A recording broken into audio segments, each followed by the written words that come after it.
I was 3 years old when my father took me, and I don't remember it, but my whole life, in one way or another, begins from that moment. Because there are events that don't live in memory, but live in the blood. I was 3 years old when my father took me, and I don't remember it, but my whole life, in a way, begins with that moment.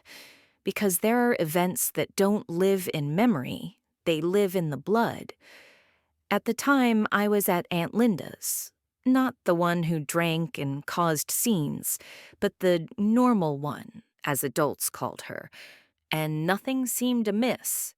My mother, Sarah, worked a second shift during the day because she was alone, pregnant, with a child to care for, and no right to rest. My father, Mike, appeared suddenly, as he always did, calm, smiling, and said he was taking his baby girl for a walk, just to get some fresh air. No one stopped him, because formally, he was still my father. Time passed, and I didn't return. Aunt Linda panicked, and my mother, hearing her voice, immediately realized what had happened, because Mike had recently shown up again in their small Ohio town after she had escaped from him 2 states away, to Indiana. For years, he had threatened her that one day he would simply take me to break her completely. She called him herself, and he answered, emotionless, telling her she would never see me again. And in that moment, she didn't even think about calling the police.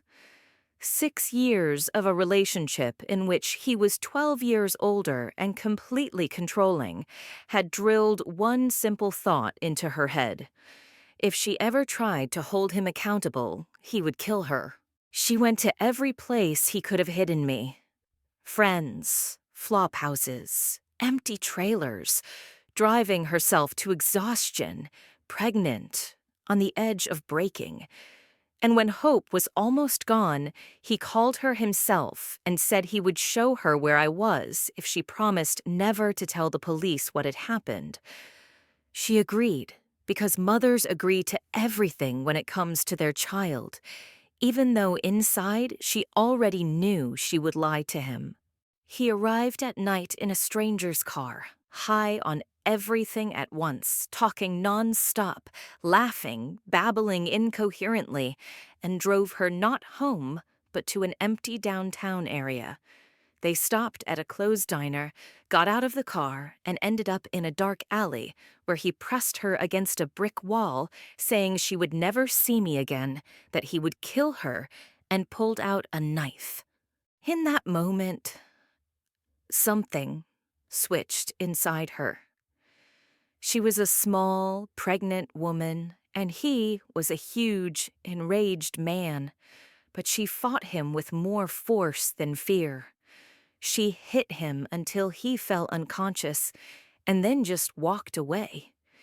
She caught a ride with an old acquaintance named Ray, got home, and began calling everyone she knew from his past, until one of his relatives, Aunt Mary, finally cracked and told her where I was. My mother went and brought me home. Her pregnancy wasn't interrupted by the stress, and a few months later, my younger brother, Jake, was born. Mike never laid a hand on her the way he did that night again, but he continued to make our lives hell in other ways for 16 more years, through courts, threats, and manipulation. Then, last May, he hanged himself at night in front of his friend's house. For my mother, it was relief. For me, it was just the end of a long story. For Jake, it was a tragedy, because he was his favorite, and he only ever saw the mask of a good father during the mandatory visits and didn't know the truth. For a while, he blamed himself for Mike's death. I think I came out of all this relatively whole. I'm stable, I'm alive, I can love, but sometimes the thought hits me that my entire life began with a sentence no one questioned. I'm taking my girl for a walk.